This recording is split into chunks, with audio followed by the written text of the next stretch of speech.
Alright guys, let's get into video number 2. So in this video, we're going to be breaking down body dysmorphia. Now, I really wanted to put this in early to just start to, break this whole thing down. What is body dysmorphia? I just don't think that people have a true understanding of what it actually is. And it's one of these things, it's a bit of a paradox, right? It is incredibly simplistic, right? Body dysmorphia and what it is itself, but obviously it's very, very complex. There's a lot of different moving parts. And as I sort of alluded to in the first video, everyone's situation and scenario is going to be a little bit different, right? So in this part, and even in chapter 2, it's not going to be so much about directly solving your situation, because that's going to be very, very individual. This is something we do in chapter 3 if you're to go that far, or in my one-on-one mentoring. But you're going to get enough to start to be able to unpack it yourself, right? So this is going to be a really, really important video for you to wrap your head around, right? And just take the fear away from it a little bit. Now, first of all, guys, you guys have been fucking lied to, right? I was lied to. I lied to myself when it comes to actually being able to solve body dysmorphia, right? You've been told to just eat less and move more because that's how you lose weight, right? And if you lose weight, you're gonna love your body more. Okay. You've been told to just act confident, right? Fake it till you make it. That old chestnut. Okay. You've been told to just want it more. This is one of my least favorite things. When someone's having a hard time, they're struggling, they're self-sabotaging, they're not able to stick to anything, and they're told by their fucking coach to just want it more. It's like, okay, great advice. You've been told to basically just put a big old band-aid over it and hope for the best, right? Which is why nothing ever seems to work for you. Again, like I said in video 1, chances are if you're here watching this, you have tried to change your body before. You might have even delved into the self-development world. You might have tried to change your language, tried to change your relationship with the mirror. And maybe you've gotten some great results, but it never hangs around. You're never able to maintain it. And you might actually change your body and it might stick. And other people might notice that, but for some reason you can't see it, and you're still just as insecure. You still lack the confidence, even though your body has physically changed, right? Chances are, you probably resonate with that. I understand that because I have too. Like you saw in my photos that I put in video 1, my body went through a lot of different phases there, but how I saw myself never changed, even though I looked physically different. Right? That's why people can't wrap their head around it unless they've had body dysmorphia. But you look great. Like, why can't you just love yourself? You look great. It's like, that would be really nice, but I obviously am not. So let's try and solve it instead of just telling me what I should think. All right. It's really, really does my head in. I just don't think we do that well in the fitness industry. But it's okay if you're feeling that. All right. As I said, I've been there. It's okay. You're not an outlier. You're not failing. There's just a bit more to the story. Okay. So what is body dysmorphia? Well, in reality, all it really is a label. If we break it down, I said before, it's very simple, but also very complex. It is a label. It is literally 2 words. It consists of 2 words that have been given socially accepted power, meaning, and control over those it is given to. Right? And if you say it's not, you can be damn sure you think that because your ego has convinced you it's your entire identity. Right? I'm here to show you that it is not your identity at all. Okay, I've mentioned this, like saying that body dysmorphia is just a label, on my social before. Specifically TikTok actually is where the trolls seem to come out. And I've had people come on and be like, how can you be so, what word did they use? Basically like reckless to say that it's just a label. Right, now that tells me that God, it has got them so hard that they're like, no, this is all of me. This is so much more than that. And it's like, yeah, it is. But it's like, how's that going for you? How is it? Here we go. Does it serve you to see it as something that is all encompassing and something that is bigger than a label? Right? Are you going to be able to, do you think you're going to be able to overcome it more if you get in your head like, oh yeah, it's literally just words that I've made mean something about myself, right? Does that feel like, I can overcome that? Or no, it's this like, it's the black dog. It's this like thick cloak that consumes you and ruins every part of your life and you can't do anything. Right, listen to the language that we're going there, and we go into something called love versus fear in the next video. But it's just like 2 different paths there.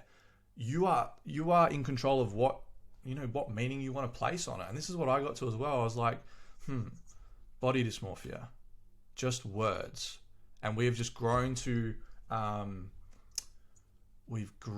just accept what that means and what the consequences of that are. where it's like, it's literally just a label that you've been given, right? It's like, this is, oh, it's on the charger, but like, this is a phone. It's like, yeah, like that's something I can agree on. It's a phone. It doesn't really serve me to call it something else because it's just a fucking phone, right? Whereas I like, and this is what I experienced when I kept saying, I'm the guy with body image insecurities. I've got body dysmorphia. It's like that identifies me as something that I don't want to be. So why would I continue to give that oxygen, continue to give that label power when I can shift? I'll be like, no, I don't have body dysmorphia. Like, yeah, I want to improve my body. There's parts about me that I want to improve, but I don't need to succumb to a label. So first thing to get through your head is stop giving this label so much fucking power, right? And I don't know if I want to go into this here, but like anxiety and depression is a bit the same, right? I'm not going to go into that conversation. That's definitely a paying client conversation, and we have that, but it's like, yeah, you guys are in control of what meaning you want to place on things. You guys are in control of how much you want to let literal words define you and impact your life. That's all I'm going to say on that.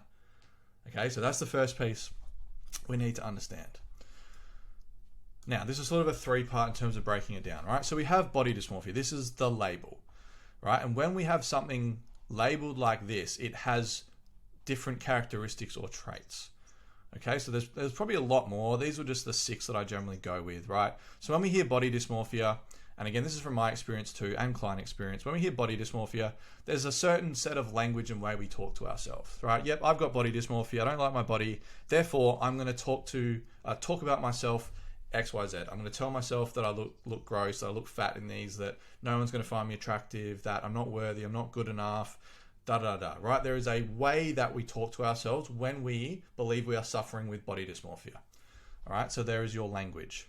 There are belief systems, right? I have body dysmorphia, therefore I can't love my body. I can't change my body. I can't attract my soulmate, right? I can't go and take risks because I have so much doubt in myself, because I have body dysmorphia, and that's now impacting other areas of my life, right? We have a set of belief systems or stories we tell us and we believe become us, right? Becomes our identity. There are actions and non-actions that we will do when we have body dysmorphia. Like, I would not wear white t-shirts when I had body dysmorphia. Well, that's not something that someone doesn't love, that isn't confident in their body, would do, because they're kind of see-through. And as I mentioned, I wasn't very confident in my chest, so I didn't want to do that, because that's just not what you do, right? You wear black or big clothes, right? That cover you up. Maybe you only go to the gym when it's quiet because you don't want people looking at you, right? There's a set of actions that you've taken on as part of your label, right? And that's what I meant to say before. All these are individual, right? There'll be some shared ones across just about everyone, but you've got your own set of these. So as I'm going through this, I want you to think, okay, cool. Yep, I've identified that I have body dysmorphia. Up until now, I've let that label really consume me. What's my language like? How have I been talking to myself? What are my belief systems and stories? What actions or non-actions have I been doing as a result of this? What limitations have I placed on myself, right? I don't have this kind of body or this kind of strength or fitness or whatever. Therefore, I cannot do ... For me, couldn't wear certain clothes, couldn't run probably further than a K, couldn't film myself in the gym, probably couldn't even do what I'm doing now and film this, right? You have a set of limitations that you've placed on yourself. Start to think what they are. Environment, so people you surround yourself with. Probably either, most of the time they'll just tell you that you're crazy, right? Because you look great, right? Or they'll also suffer from this, and then you'll trauma bond and you'll keep each other stuck, right? Because you're being empathetic with each other, which is great, right? And maybe your family, this is what my family did as well, like, bless them. They were like, mum always says it to me. She's like, you didn't look as bad as what you think. I'm like, yep, I appreciate that, right? And they're always very empathetic, but sometimes empathy isn't actually a good thing. We need a little bit of it, and I'm obviously very empathetic to you guys going through this because I understand how shitty it is. But at the same time, if we're just to sit there and we're to continue to be empathetic, that's confining you to this label. It's confirming this to yourself if someone's to continue to be like, feel sorry for you, right? Because there'll come a point of this pretty much from chapter 2 on, when you start to work a little bit more closely with me. And the closer you get to working with me, be it chapter 3 in the small group, or if you decide to jump into just full-blown one-on-one, like, I will always be empathetic with you, but I will call you the fuck out and hold you to a higher standard, right? I will see you as someone that is no longer defined by these fucking 2 words that have had way too much power over you, Okay, so surrounding yourself with people that can actually call you out and call you forward are huge in overcoming this. And obviously there are social norms. Like body dysmorphia it's accepted. And I like to note the difference between common and normal. Body dysmorphia is common. Anxiety is common. Depression is common, meaning there is a lot of it in the world, which is why I've created the Academy, because I'm like, I want to see less of it in the world, all right? Because I know how much better life gets when you don't have it. But I don't want to normalize it. I don't want to say, yeah, it's normal, you have body dysmorphia. Because if I hear something's normal, I'm like, oh, it's okay. Like, it's all good. Other people have it, so it's fine. So it's you know, I feel okay having it. It's like, fuck that. I don't want to normalize feeling this insecure in my body. I don't want to normalize lacking confidence like this. I don't know about you guys, but like, is that something you want to normalize? Or you want to be like, yeah, it's common. For the moment, I've got it, but like, I'm working on a life without it. All right. So these are just some, 6 things. Just start to think about your versions of these. And again, this is all very the inner world stuff, right? This is what chapter 1, so what you're doing now, the free video series, and chapter 2, which is going to be the month intake, is mainly focused on. It's mainly focused on the inner world, mainly focused on who you need to be as a person, the level of thinking you need to be, how you need to treat yourself and speak to yourself, and starting to shift that so you can create something different on the outside. Okay, so this is very much our identity sort of inner world stuff. All right, move this over here. Cool. So we have this, which then gives us a certain physical body. Right. So based on all this, the label leads us to then creating a physical body. This is where our training comes in, our nutrition, motivation, our consistency, our perception of our body. Perception could be here as well. Our recovery, our sleep, all these things that have to do with our physical body. Okay. And again, if we're just focusing on this, that's fine. We can do that. However, if we miss this whole piece, right? If we miss this whole piece of the puzzle, we don't quite realize how much this actually impacts our training nutrition. If we talk ourselves down, if we have these negative beliefs, if we don't do certain things, right? If we're surrounded by people that keep us stuck, we're not going to be able to execute our training very well, right? We're going to self-sabotage when it comes to our nutrition, because that's what our inner world is basically programming us to do. Okay, so we need to look deeper than this, guys. I can't stress that enough. Like, this is very important. Our training and our nutrition and all that is very, very important to actually change ourselves physically. But I really want you to understand it's fucking worthless if you do not address what's going on internally. Right? Your external world is a reflection of your internal world. So if you're not looking at your internal world, you're just at the mercy of something that you don't have control or awareness over, right? Which is what we're trying to do here. Okay, and then our final one here. So yeah, as I've sort of written down here, we've got our identity, which is our inner world stuff, our appearance, which is our actual physical body, and then our life as a whole, our external reality. And this is where I guess what I do is a bit different, because yes, whilst we're looking at the body, whilst we're looking at the inner world stuff, we also want to look at your life as a whole, because there are going to be parts of your life that we can fine tune and optimize that are actually going to help all this, right? Hence the two-way arrows. This affects this, which affects this. Right? But this can also affect this, which can affect this. Right? And so I said at the start of video 1, I aim to create synergy between all this. We want synergy. We want all this to be, got an itchy nose while I'm recording this. We want synergy between all of these areas. Right? We want to have an identity that serves you, that then creates an appearance that you're proud of, that produces an external reality that you fucking love and you want to wake up to every day with energy, enthusiasm, optimism, excitement, and just hunger to start the day. All right. Now, life as a whole, things like your life purpose. I think it's my mustache. It's getting in my nose, actually. Probably due for a trim. Our life purpose. So like, and this might be a bit deep for some of you. I don't know if you guys have thought about this, but it's something me and my clients do very much in depth. Why are you fucking here? Why are you on this earth? And don't say there's no reason, because there's a reason. Right? Find it. I can't stress enough how important that is. Again, I mentioned this already, but when I really got clear on this, which for me is doing this, right, and doing this academy, like, this feels like what I'm supposed to be doing. I feel like I'm supposed to be here to help people like you to get through this, to live a better life, to make the world a better place. Right, I've got that. To be the best husband, the best father I can be to my wife, my future wife, and my kids. All right? And then obviously be the support and love for my family and my friends and my circle. that's it. Like, they're my 3 fucking things. I'm like, cool. That's what I'm here to do. That's at the top of the hierarchy. Sweet. What does my body need to look like? How does it need to perform? How does my motivation need to be? How do I need to see myself? Cool. What does my language need to be? What belief systems do I need to have? Who do I need to surround myself with? What limitations can I fucking see you later? I'm not taking that anymore.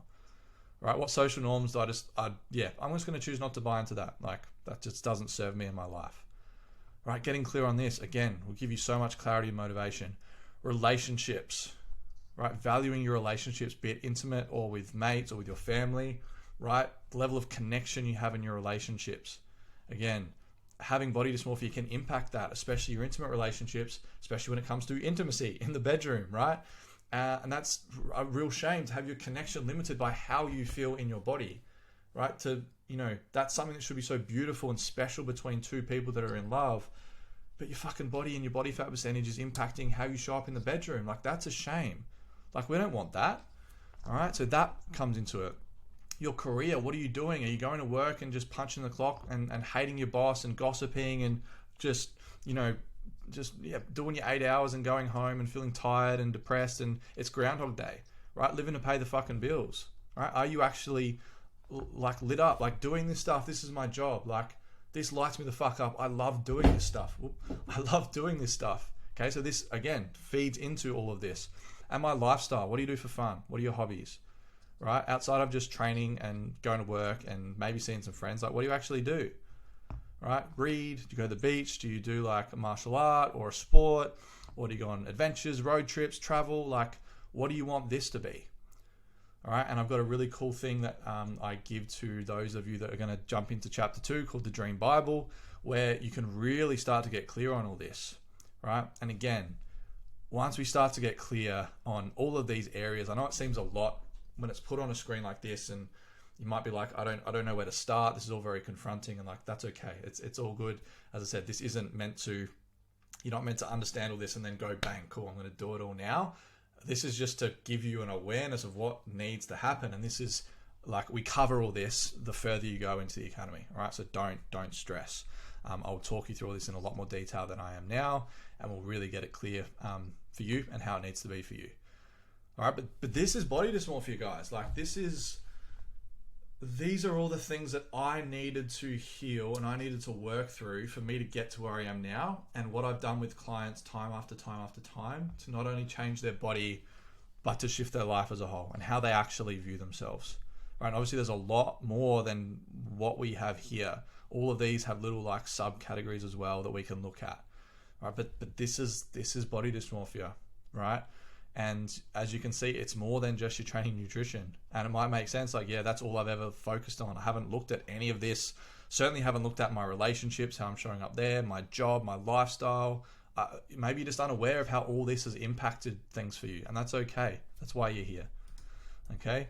If I put that in, where did I go? Did I go backwards? I went backwards. That's cool. Yeah, so I've sort of touched on this already, but like, how important is training and nutrition? Because I've spent most of the time in that last slide going through all the other stuff.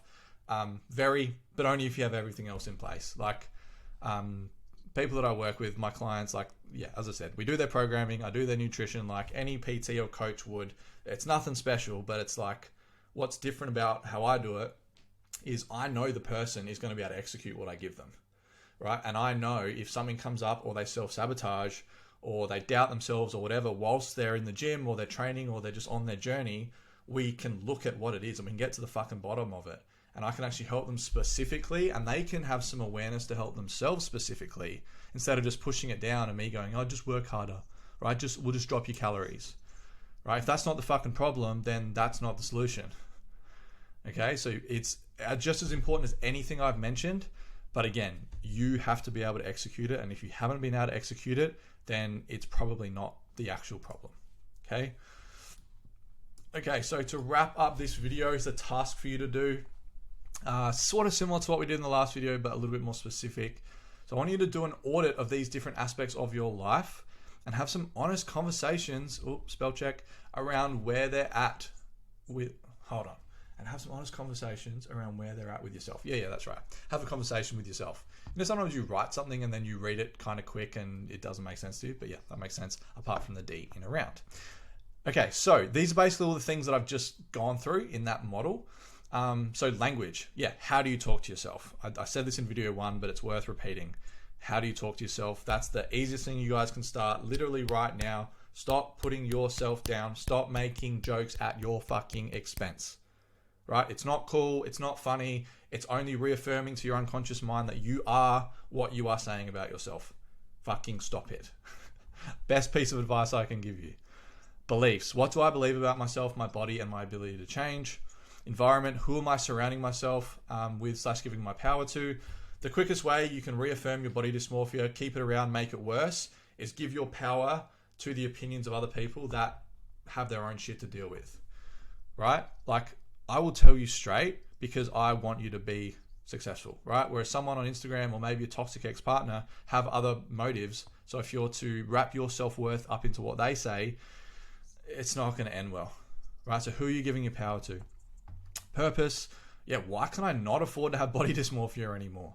What's that dream life that you want to create and you will create, right? But there's just no room to be insecure in your body.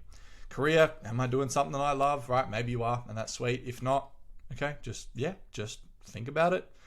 Lifestyle, am I living life to its fullest or am I being limited in some way? Again, yeah, are you doing things for fun? Do you have hobbies or are you just doing the basic bare minimum and it's fucking Groundhog Day? Training, could I train harder, better, and with more intention? Nutrition, could I eat better and maybe choose nourishment and health at a higher level? Not just eating for calories, but eating to fuel your body. All right, there's some tasks I want you to do. Again, just have a journal, write these down, have a think about them. Maybe take a screenshot of this and so you've got those questions there.